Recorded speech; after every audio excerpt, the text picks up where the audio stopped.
And so why don't people take action on the opportunities that are given to them?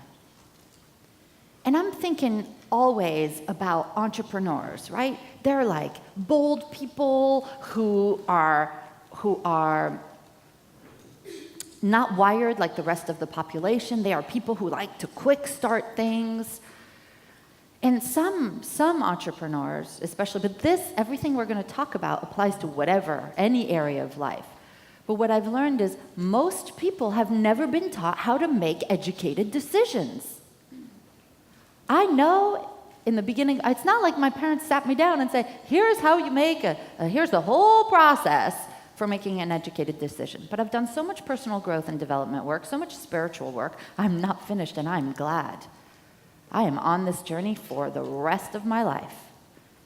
But I've come up with a 5-step process for making educated decisions. You can use this for any situation in your life, especially those around money. Because remember, we talked on day 1 that where people have the hardest time, and for me too, the hardest time comes around making decisions around money. And so I'm going to share this 5-step process.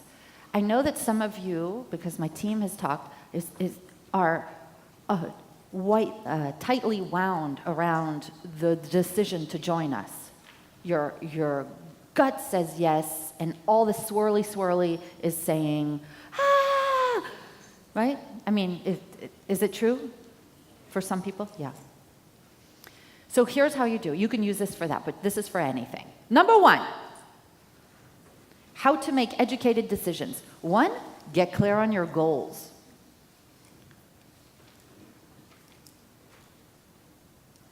When you are clear on your goals, you can ask yourself this question: can saying yes to this opportunity get me closer and faster to my goal?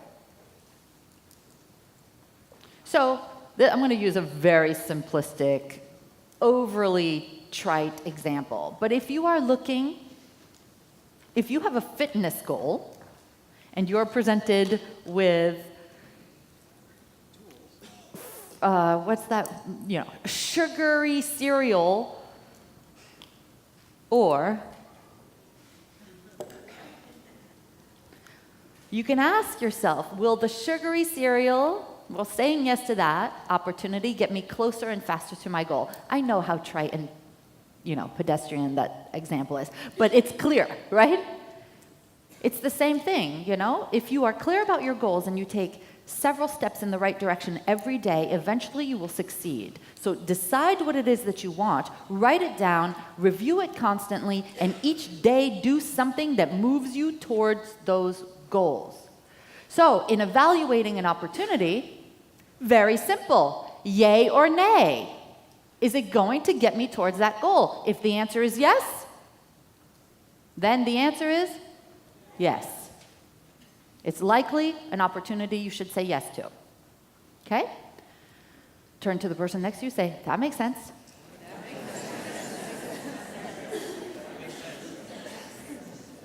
Number 2,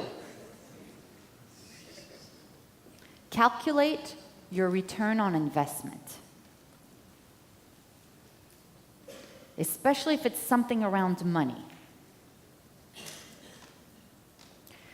I hear this all the time from business owners who say, I really need help in my business. And I say, are you doing everything yourself? Yes, I'm doing everything myself. Maria, did we talk about this? And I say, you need help in your business. You need to hire a virtual assistant. You need to hire a mini you, something. Oh, no, I can't afford it. I say, whoa. This is not a cost. It's not like you take the money and it goes away and you never see it. It's an investment. So hiring a virtual assistant, joining a program, you're not looking at the cost that goes out the window. You're looking at, there is an initial investment, but there are returns that come from that. So, for example, with an assistant, Yes, let's say they're $50 an hour, okay? Just round number for a VA, $50 an hour. But when they can take off your plate stuff that is not making you money, right? What we call in Bold Heart Business, money-generating activities. You are worth way more than $50 an hour, right? When we can take that stuff off your plate and give a VA, like, and we love the VAs, and some of them charge more, some of them charge less, but we're just focusing on you right now. We give them 16 hours of your time every week, and instead of doing those 16 hours of non-money generating activities, you are now 16 hours of freedom, not to eat bonbons and put your feet up and nap, but instead you're working on money generating activities that bring in billable hours, hundreds and hundreds of thousands of dollars. Is that a worthwhile investment for that virtual assistant? Okay? Yes, Monique? Yes. Yes. Thank you. Thank you, Mark. Thank you, Sarit.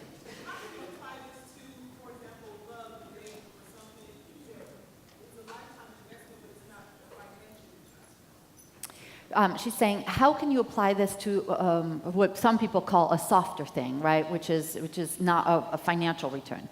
Well, I say, how much pain are you in to be lonely? How much longer can you stand being alone? What is that worth to you? If we could tell you that 1 year from today, you have, and we can't guarantee this because you need to do the work, but you have, and you describe, imagine that this is your life. Would you be willing to invest in a process that would take you there? Because obviously it hasn't taken you, you haven't done it on your own. So, I'm always investing in myself. And I have invested greatly in myself. As you might have heard yesterday, I have more than once paid $100,000 for a 1-year program. Is that a lot? Yeah. But you know what I did? I said, here you go. Now I'm serious. And $50,000 and $25,000. And Derek and I have been in countless programs where we each paid $20,000, so $40,000 a year for 5 years to be in programs. One of the reasons I know a lot, because I studied a lot. And that's smart, right? Would you say that's smart?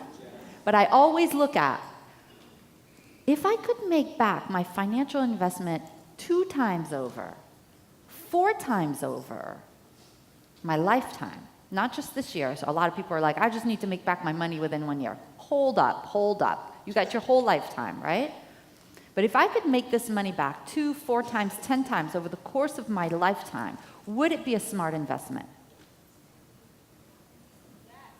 I think so. But if the answer is no, then don't do it. If you can't make back your money in your lifetime, or you can't make back twice your money in your lifetime, don't do something. Number 3, consider the alternative. This is the doozy. What happens if I don't say yes? Would I want to be in the exact same situation in 1 year? What about in 5 years? What happens if I don't say yes? More of the same? More frustration, more overwhelm, more stress, more loneliness in Monique's case? Would you remind me your name, please? You came to the mic just now. John, thank you, John. Forgive me, I will remember it forever now.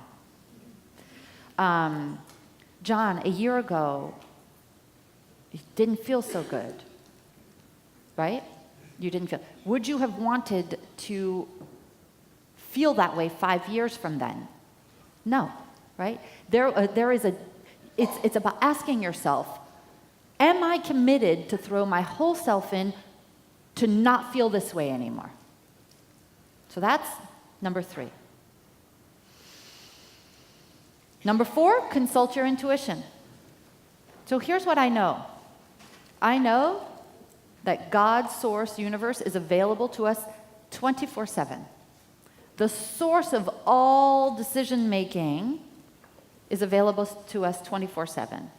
And so I ask myself, if I silence my fears for just a moment and I check in with my gut, not the drunk monkey, not the ego trying to keep me small, but if I silence my head and I listen to that soft voice, what does it tell me? Do I feel happily pulled towards my future or nothing? If nothing, then no. If I feel pulled, then yes.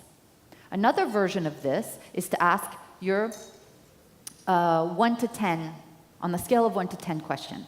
But this is how I do it. I say, if money were not part of the equation, write that down at the top of this one. If money were not part of the equation, and I had the money, on a scale of 1 to 10,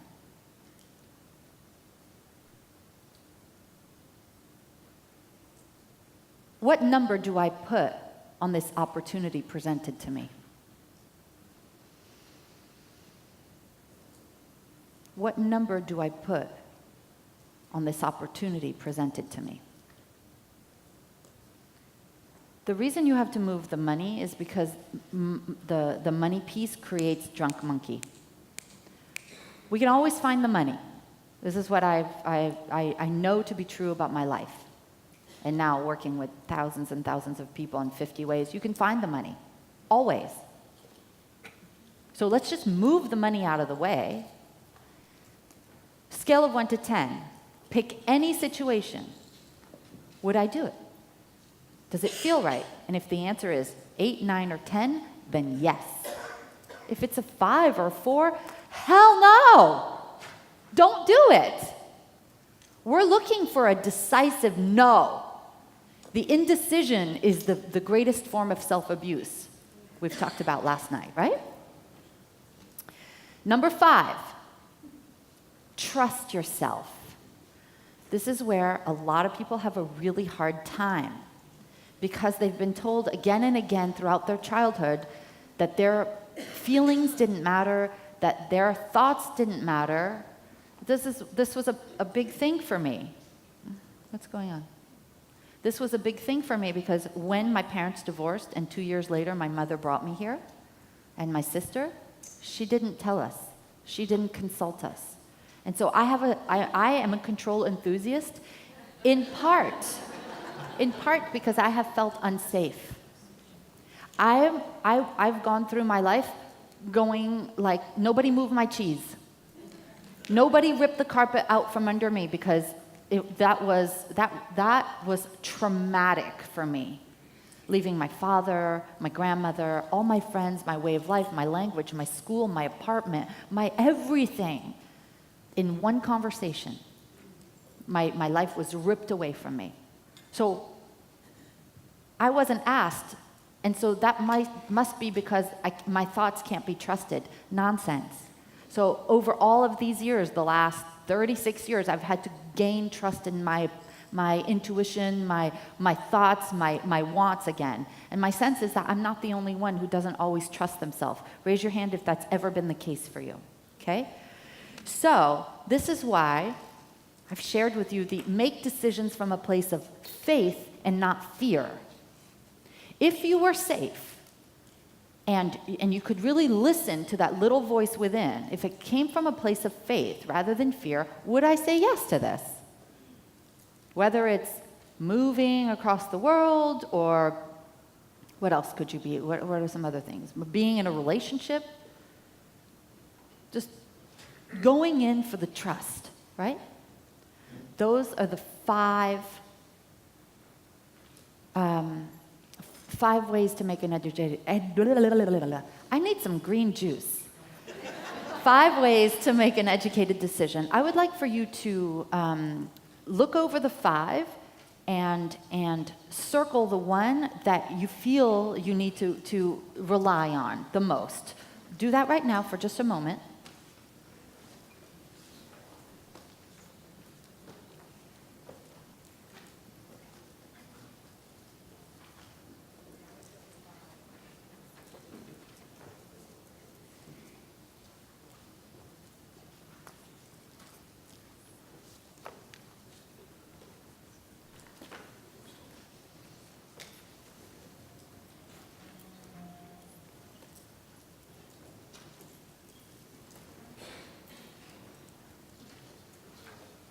Deep breath in.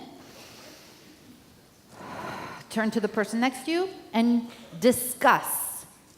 How will this 5-step process help you make better decisions in the future, now and in the future? The person with the curliest hair will go first today. 1 minute each. 2 people.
High five the person next to you.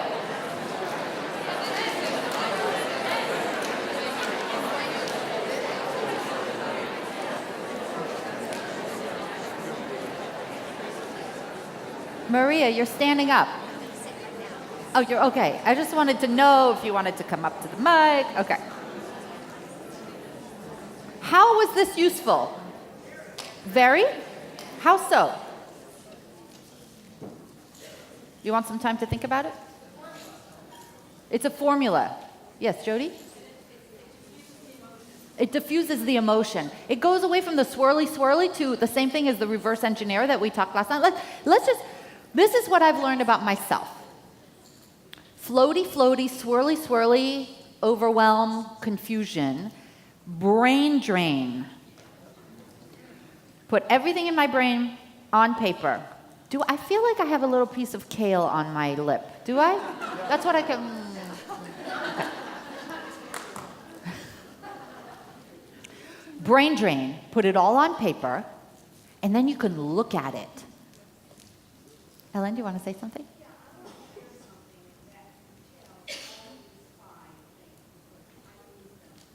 You use these yourself 13 years ago. Do you want to come up to the mic briefly? I have a ton of content. I probably have like 100 slides to share with you in the next 59 minutes and 34 seconds. So, but I want to hear this story. My name is Ellen Sue Hattenback, and I am with Vanguard Staffing Services. Woo! 13 years ago, my husband passed away. And I was left the decision of whether to sell the business or not. My husband had made arrangements for the business to be sold. I came in with my partners and with my son And I said to them, the financial gain of selling this business for $1 million isn't there, because I can make $2 million a year. So it doesn't make sense. And if you follow this down and look at all the other decisions that you have to make, I had to trust in myself to make this decision. That's the way. It's and in that's the what end. it is. That's what it is. In the end. Give her a big hand. Yes. In the end, that's what it comes to, right? You do the work on paper, the return on investment, the opportunity, the lost opportunity cost. That's all on paper, and then you can look at that and then always trust your gut. Okay. I want to talk to you now about the mindset of overcoming resistance. Resistance is, you can do all this work, you can dream big, but when resistance shows up, it is a killer. It is a total killer. And what I have discovered is that resistance, entrepreneurial resistance especially, but this shows up in other areas as well, and I speak mostly to entrepreneurs in my life, it falls into 6 categories. Again, use this for anything. Number 1, analysis paralysis, perfection paralysis, logistics paralysis. Swirly, swirly, swirly, swirly. Okay? My situation is different. Will this work for me? When do I know if it's the right time? What if it's too soon? Do I need to wait? Notice how you have previously stopped yourself by overthinking something. Turn to the person next to you for 1 minute each. What opportunity did you overthink for way too long? Person with the shortest hair goes first.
High five them. High five.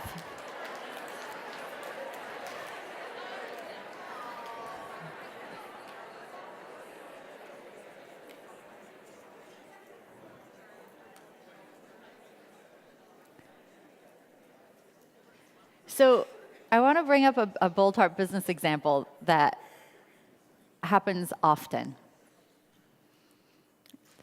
So Fabienne, I really, really want to do this. Like, I mean, I know I'm supposed to be in this, but I just need to know. What are we going to be talking about exactly in the fall meeting a year from today? The meeting that's right next to Mindset. And I say, is this something that if I tell you the wrong answer, will it prevent you from signing up for the program? No, I have a list of questions. I get it. I'm a fact finder too. There's an assessment that I ask our members to take, some of our members to take, and I'm a high fact finder. But here's what I also know about myself. It's playing confusion, playing the confusion thing of I need to have all my ducks in a row before I can trust my intuition. So what color shoes will you be wearing when you're doing the live stream, even though I won't see your shoes, that whole thing? I'm making fun of it a little bit, but I just want you to I'm asking you to sink into your intuition, right? When I met Derek Fredrickson, I didn't ask him, how much money will you be making if we're married 10, 15 years down the road? It's not that. Trust my intuition. I couldn't see the end. I'm asking you to this paralysis, just sink into your intuition, okay? Analysis paralysis, it unnecessarily delays the results that you want now, whatever that is in your life. Yes? I'm Linda, simple and well. When I was talking to my husband last night, Come up to the mic. When you were talking to your Hi. husband last night. When I was speaking to my husband last night about joining the program, which I did. Congratulations. Thank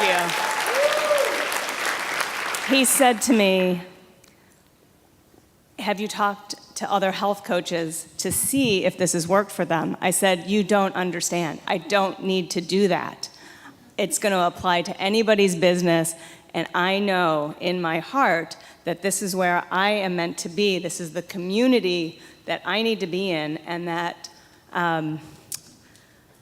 money objections aside, I didn't even have to get to the spouse website, and I just did this.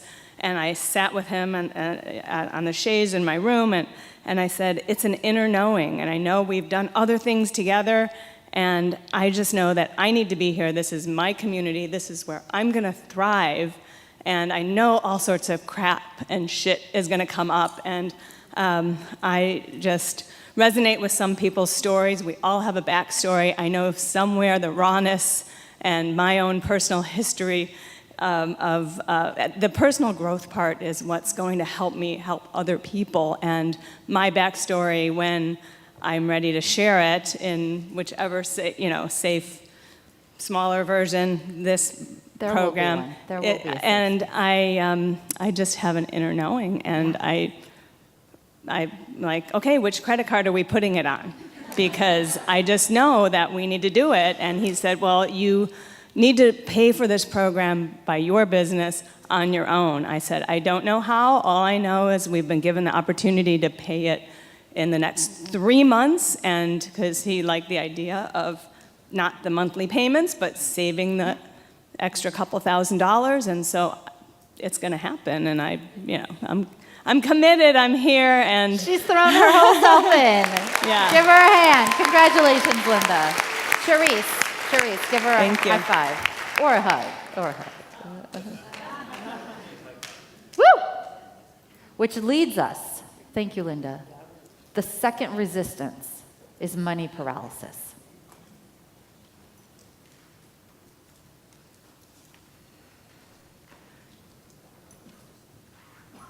Can I afford this particular opportunity? Where will the money come from? So when I'm looking, I work with, I have 3 leverage groups, 2 in the US, one in Europe. And I often say it's time for an operations manager. Don't get scared, you don't need to do it right away if you're in leverage. But I do say it's at some point you need to have somebody run your business for you so you can focus on exponential growth because the day-to-day, blah, blah, blah. And they say, I can't hire an operations manager. I can't afford that person. Where will the money come from? I say, you don't need to pay, let's say it's $75,000, okay, just round number pulled out of a hat. You don't need to come up with the $75,000 right away. You just, whatever 75,000 is divided by 3, you just need to come up with the first 25, whatever it is, yeah, whatever. Let's just pretend it's like 2,000. Okay, you want to know something about me? I'm not really good at adding up things. But you know what? I'm really, really good at other things. So I have compassion for myself. And that's how it goes. That's how it goes. So let's just pretend that 75,000 divided by, I feel so embarrassed. Somebody divide 75,000 for me by 12. 2,500? 6,000. Okay, thank you, Gail. You take such good care of me. You're not paying the whole 75,000 when you hire an operations manager. You're just paying the 6,000, and then the 6,000, and then the 6,000. Just 3 months. Why is that, Fabienne? Because it usually takes 3 months to ramp up a new employee before they start paying for themselves.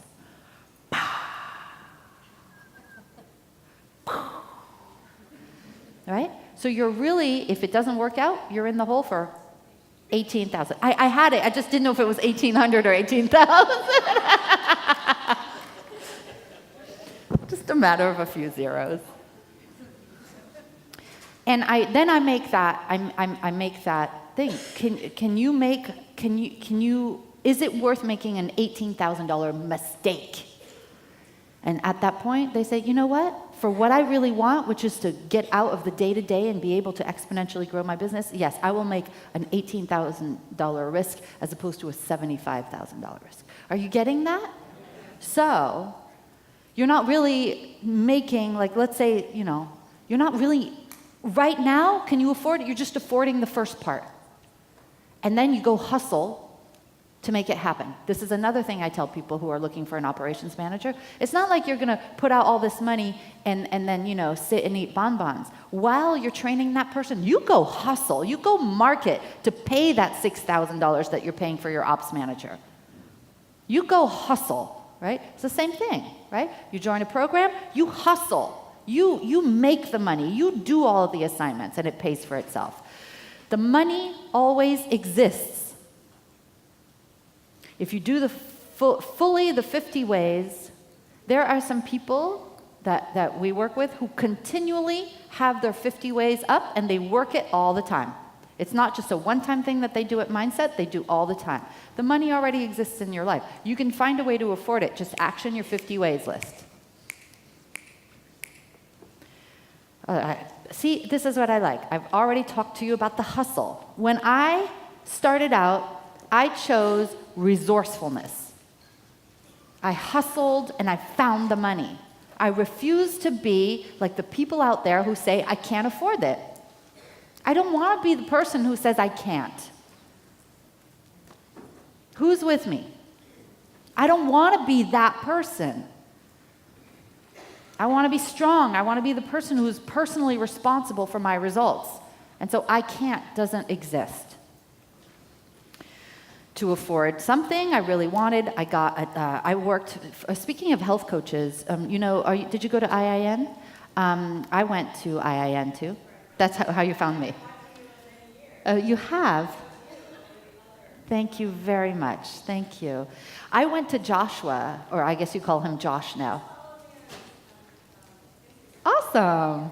And I went to him and I said, I'm having a hard time. I have some health, my first business was holistic health counseling. That's what we call it back then. And I said to him, and I wasn't too proud. I said, Joshua, I'm just starting off my practice. I quit my job at Food and Wine, but I need some side money. He's like, why don't you work for us at Integrative Nutrition for a few months, and you can help us implement systems and stuff like that. And for 3 or 4 months, I made about $3,500 on the side, and it's just what I needed to pick things up, right? And after 4 months, I said, Joshua, thank you so much. You've got some systems in place. I'm now going to focus entirely on my practice, and he gave me his blessing. There's no such thing as shame in getting a side hustle. I really want you guys to get that. And part of the fastest path to cash is called other people's money. And that means working a side thing. If you need to get a part-time job, go for it. You have my blessing. Listen, I'm smart. I'm going to stick to it. I'm going to commit. And if I need to get money on the side, I will do that. I will give my cooking classes on a Coleman grill. I will go up to my teacher and say, I need a part-time job. I will do whatever it takes to be fully committed and not give up and not go work for somebody else. Can I get a high five for that? Right? Countless times I've gotten a 0% credit card. You could say there's shame in that. Why? It's there. It's free money for a year. Right? You borrow it, you act with integrity. You pay your minimums every month. You pay it off within 1 year. It's free money. You could say, but that's cheating. Bullshit. Sorry. No, I'm not sorry. Bullshit. It's there. I'm just looking, I'm uncovering the rocks. I'm looking for the opportunity. And once you say yes, you do everything, right? If you're gonna join, if I'm gonna join your coaching program to find a husband, I'm not, because I have my perfect one. But if I'm going to invest in myself, the way to honor myself and my investment is to hustle and do everything you tell me. I'm going to follow your recipe, and I'm going to get results, because that's going to make me make sure that I got my money's worth. And you know what? That's what you do, Monique. You show up for every single Zoom, every single call, you show up, you've got questions at the mic. Can we give her a hand? She follows the recipe.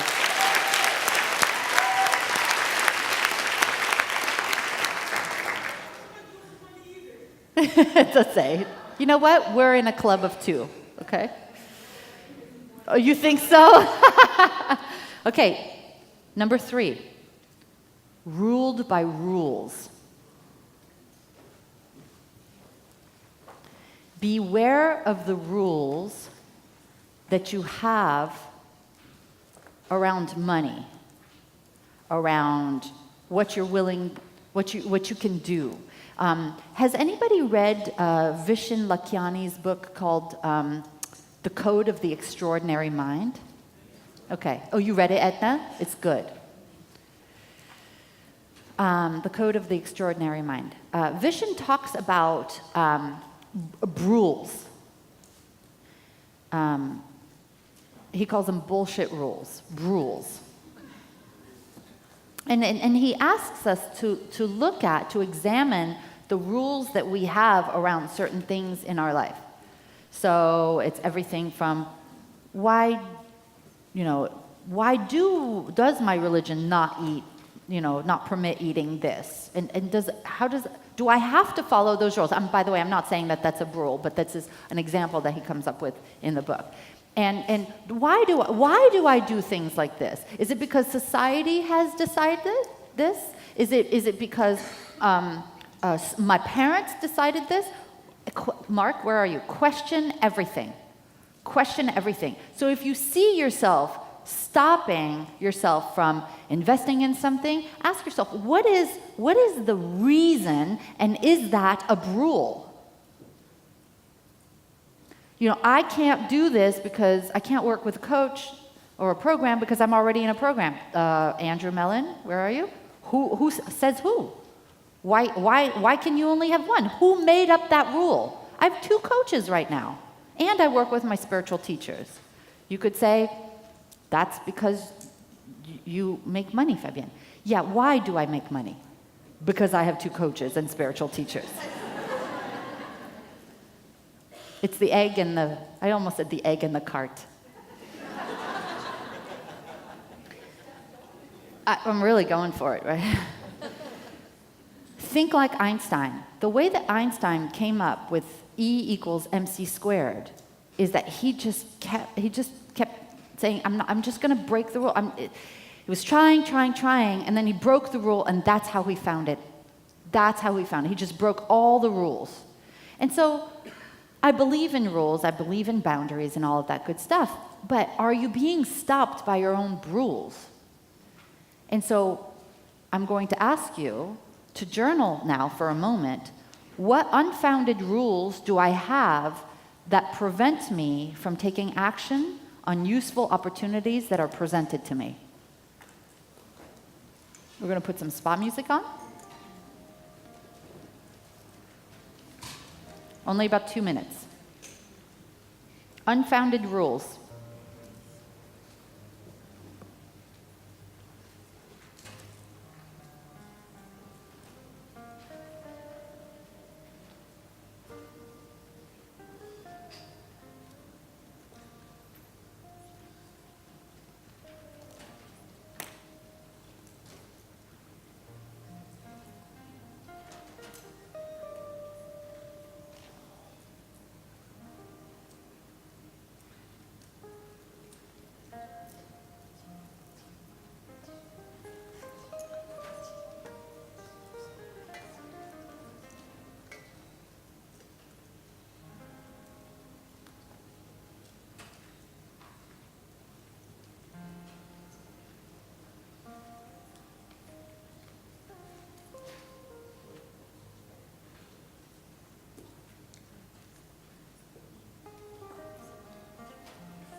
Last 10 seconds.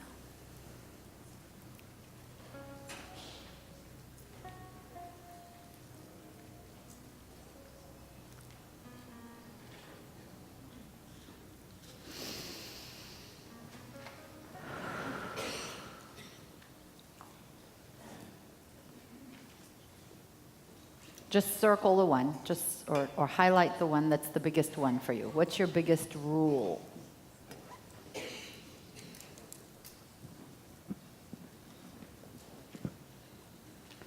Are you ready for number 4? Yes. This one's a doozy, okay? Especially for ladies. Giving away the decision-making power to someone else. Somebody go, ooh.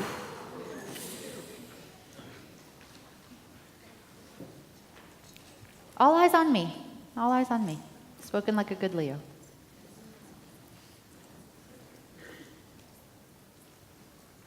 It's part of that trusting yourself thing. Many of us, is it okay if I just speak to the ladies for a second, gentlemen? Okay, thank you.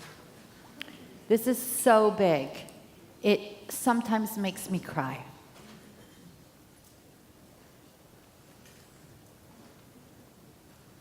Especially in this country, the way that women have been raised in this country, I really want to be careful how I say this,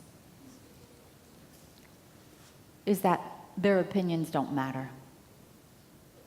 I'm not saying all women, I'm not saying all households, but let's just say that often they're just a side thought, and I hate acknowledging that. I want to be part of transforming that. forevermore. But that's another conversation.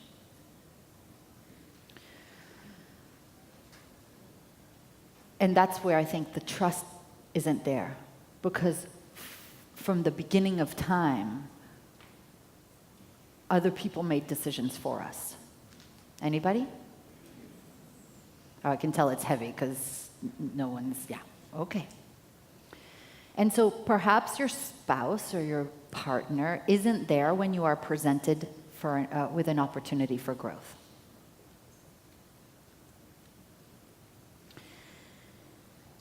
And so there's this worry of making a decision on your own.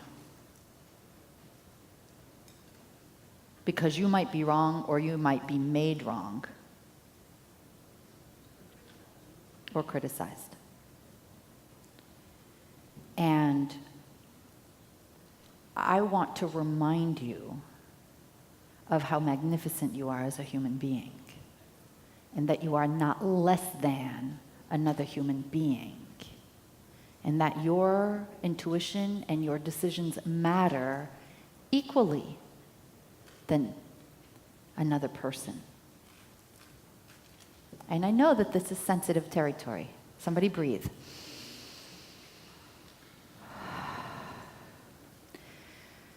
But let's give that other partner or spouse some compassion, okay? They may not know what's involved. They don't have all the pieces. They weren't there when you first were presented something. And so for them, the fewer the details, the more the fear of the unknown exists. Could that be true? Would you be with me here in this moment? I know this is heavy stuff, but I need to know that you're here heart to heart with me. Could that be true? Yes. Okay. Now, in certain circumstances, it involves money, and yes, you may have a joint bank account. And that matters. And at the same time, this is also your journey, your life, your business. I think it was Andrea that said earlier, my wife Gloria has done so much for me. Would you say that? So much for me. And Gloria, it's your journey, your life, your business, right? And I love how the two of you work together. And you can take a stand for the fact that, yes, you may, when we're talking about money, have a joint bank account, but you matter just as much. Where is that erroneous thought that because one person in a couple makes more of the money, they get to make all the decisions? That other person brings a lot too. I know this is touchy. Somebody say, this is touchy.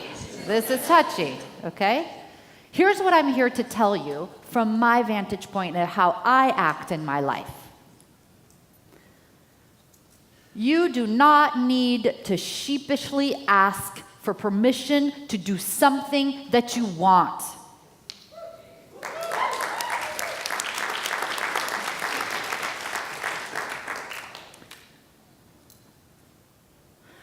You can own it and say, this is what I want. This is what I deserve.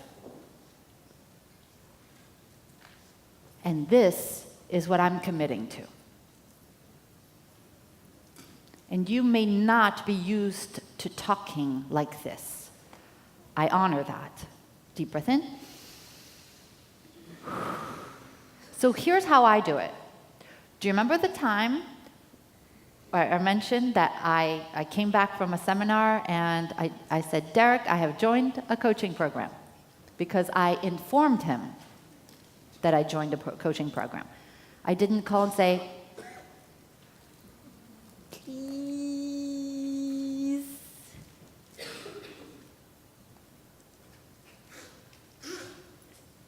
What are you learning from this? Be bold. Be bold. What else? Can't hear you, Linda. Stand in your power. Stand in your power.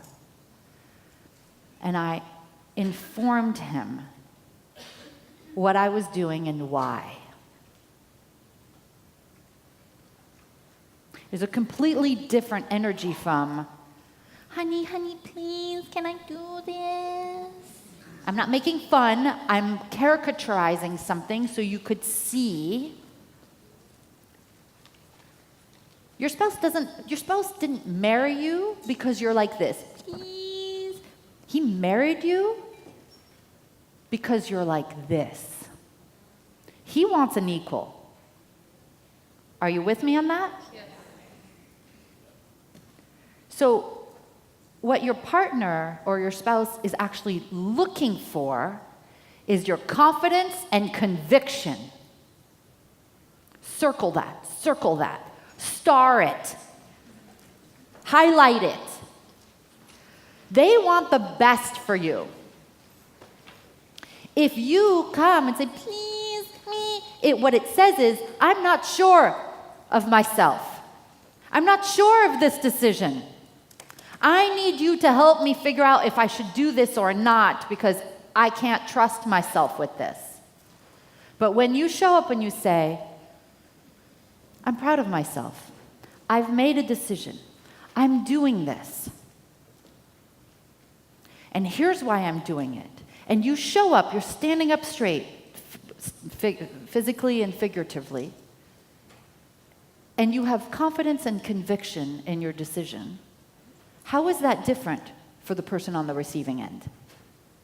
Work with me, please. I know this is, how is it huge? They feel, it feels different. It's real. It's not just yet another thing. Heather? They respect you. They respect you. Your partner wants to respect you. Sean? Yeah. Hi everybody, Sean Burton. This is the exact experience I had with my husband. So Right. So I watched the videos and I had my call with the team, and so that would have been November. And then for maybe 6 weeks, I on and off spoke to him about it as I was figuring out what I was doing in my business. But every time it was like, I'm thinking about doing this thing, and and I was kind of doing that Wishy-washy. yeah, treating him like my journal. Like, what do you think? And so he was like, no. Oh, wow. Treating him like my journal. Oh, wow. I've never thought about that. So I was going backwards and forwards on it, and then I was like, do you know, I think I want to do this. And I had another call with the team, and this is exactly what they said to me. You need to show up and own your decision. And so I said to him, I got my courage up, and I said, so I've decided I'm going to do this, and this is why I'm doing it, and this is what I'm committing to, and this is what I believe it's going to do for my business. And he said, you know, if that's what it is, then I 100% support you, and go ahead and do it. Woo-hoo-hoo.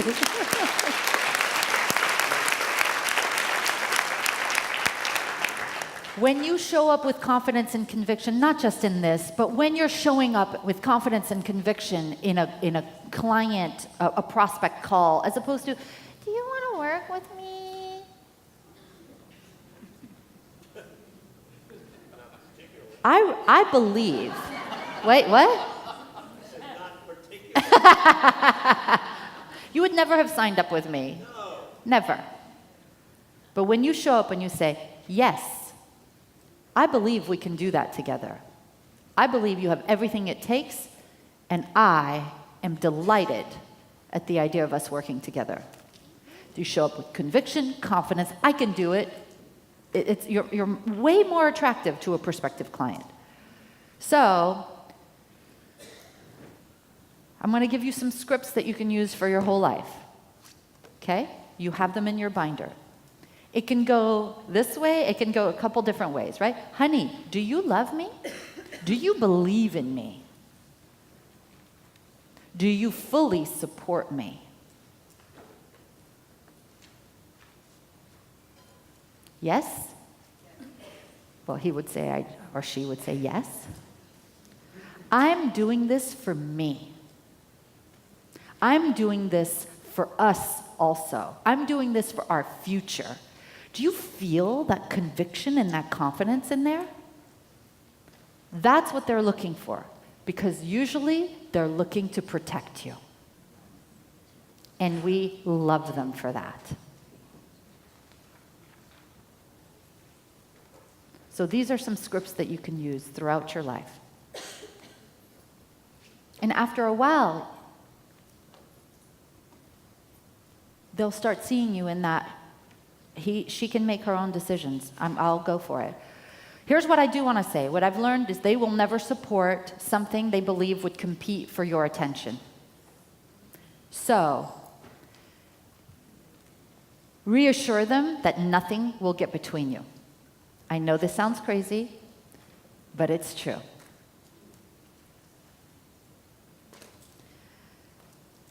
Let them know that you believe in yourself. You know what? I believe in me. I believe in my ability to make this work. And that you're doing this for both of you because you want an even better future together. And that doing it the right way is how you'll do it for you both. I have seen so many times somebody not want to support a spouse because what they fear the most is that the spouse will get too successful and leave them in the dust. Even though it's not the reality, that is the greatest fear. I'm here to name the unnamed fears. And so, couple things. They're going to want to see the proof in the pudding. They're going to want to see the results. Is that normal? Absolutely. Are they right? Yes. So, arm them with the facts. Show them testimonials. Tell them about the success stories. Tell them that you will work like mad to keep your word. Tell them, I can do this. I will do this. Please watch me. And also, this is your responsibility to take your word seriously. Hustle. Make some progress. Make some money. Show that the proof is in the pudding within the first few months. They're going to respect you, right? They went out on a limb to support you. Now it's reciprocity, right? You go out on a limb and you hustle and you make it work. And here's something that I've learned. Involve them. Involve them. Talk to them about what you're doing. Don't make a decision to do something and then not tell them about what you're doing for 6 months. Tell them every day, I want you to know what I applied today. That's awesome, honey. On the weekend, here's what I implemented this week. What do you think about this? I was thinking about the angle for that. Tell them, this is how much money I've made so far out of that opportunity. And you can just say, your full support is what I need most right now.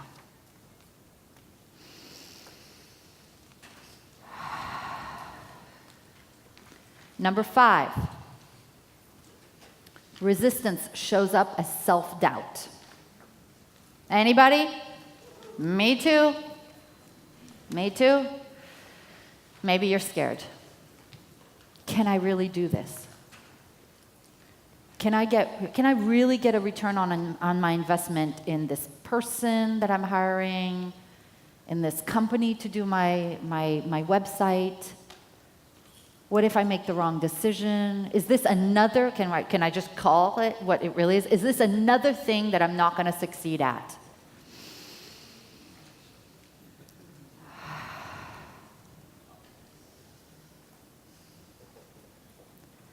You may have said yes to things that didn't work for you in the past or that you didn't work in the past. Would you like to know how many times I've done that? Countless. Anyone else? Yeah. Maybe you let yourself down in the past. Maybe you let other people down in the past. Maybe you think, I'm just not cut out to do this. I have a story for you. There's a client of mine who was in leverage for 3 years, and we were doing a hot seat for her at the front of the room, and I didn't understand. She had this great fear about moving her business to the next big level. Let's call her Jane. And I just in front of the room, I said, Jane, what's up? I don't understand. Like, you keep hitting that ceiling. What's going on? And she broke down in tears, which she never did. And she said, I'm really scared, Fabienne.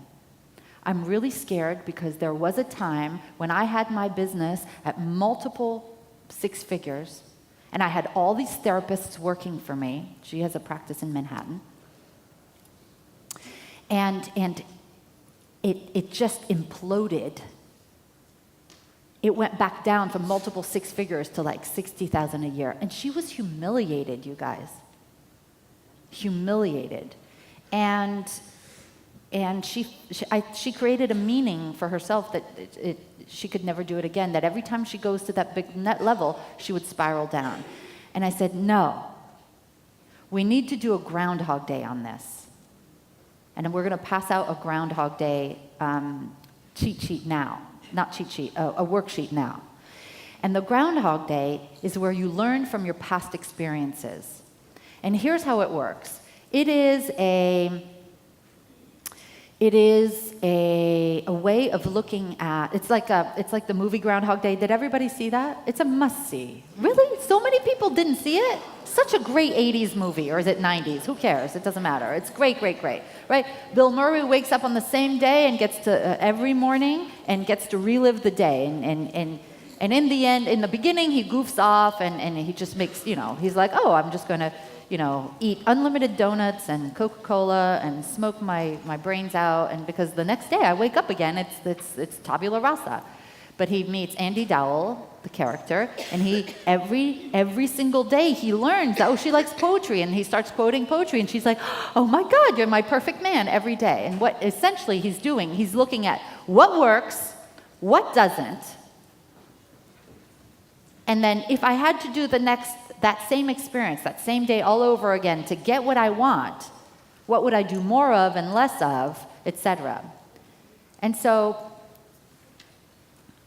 this is an opportunity. You can use this to make decisions, right? If you've ever felt that you were a failure or something didn't work in the past, this is an opportunity for you to say, okay, what did I do right in the past? What worked in past situations and circumstances? But what didn't work?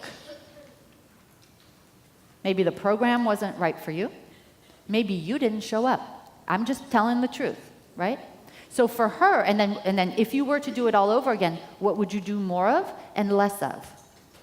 And so in her situation, it was, let's write down every single thing that worked. She did well, she marketed, da-da-da-da-da. What didn't she do well? She didn't have a person running her business.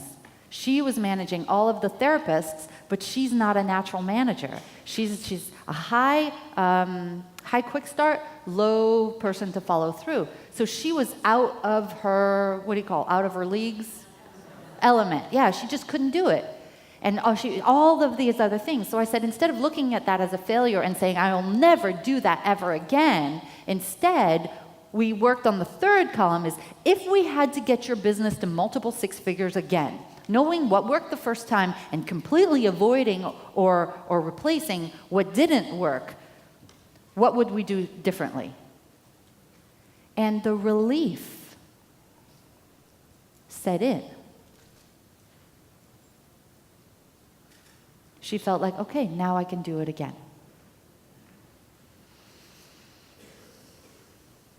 A defining question: would I feel happy with my progress if 1 year from today I was in the exact same place? It takes getting out of your comfort zone. The resistance will always show up. Here's what I've learned, and I think we're going to talk about this later today, is that the opportunities for your advancement in anything, whether it's a relationship, a health issue, will come from above you. It will ask you to step into the next evolution of who you really are. And it will be out of your comfort zone. Because that's where the magic happens. Nina. What made you say that? Because it's true. And you've experienced that recently. Yes. And I applaud you for staying the course, Nina. You have a lot of courage. High five, girlfriend. In fact, let me give you a hug. Come here. You've done a lot. You've stayed the course.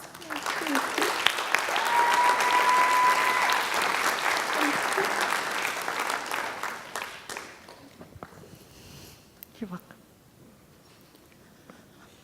You got to get out of your comfort zone if you want to grow. That's it. And it's not always going to be easy. But have faith. Faith is taking the first step even if you don't see the whole thing. We know this. Thank you, Dr. King. Number 6, entrepreneurial resistance. Believing you can do it on your own.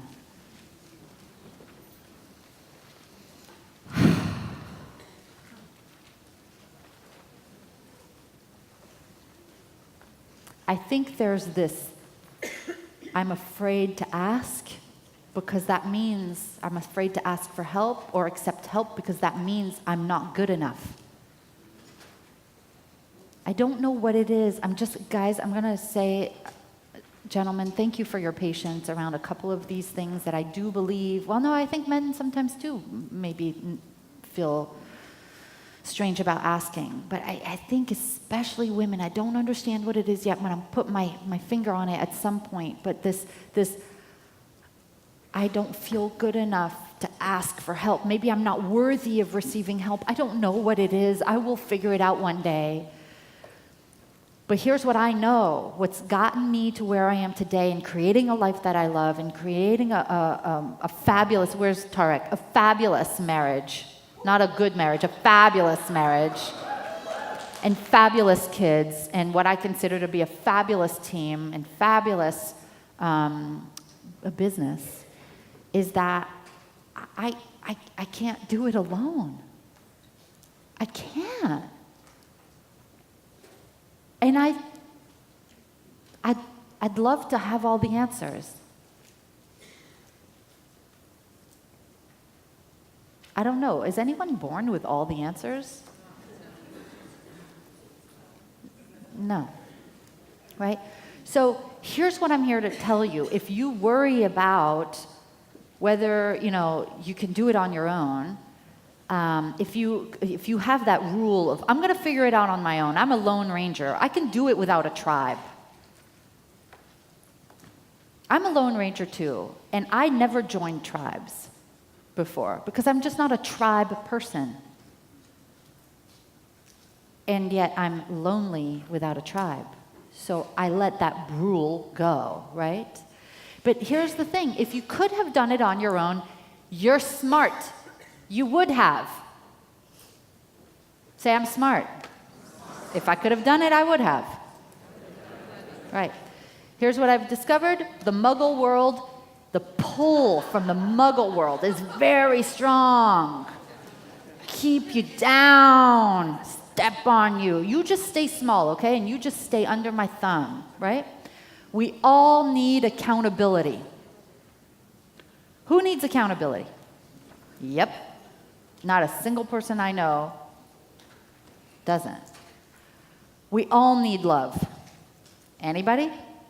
That's it? 2 people? 5? We all need accountability and love. Now, I don't know about you, but the way I'm wired, that doesn't happen when I'm just by myself.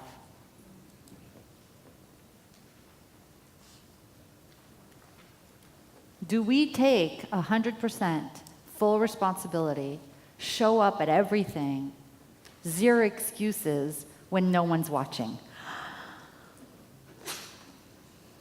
No, not always.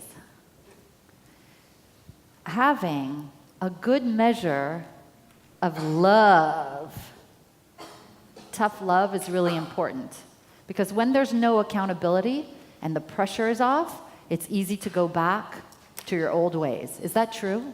That's really true. It's really true. So, especially when you're playing bigger, there is a tremendous urge to retreat.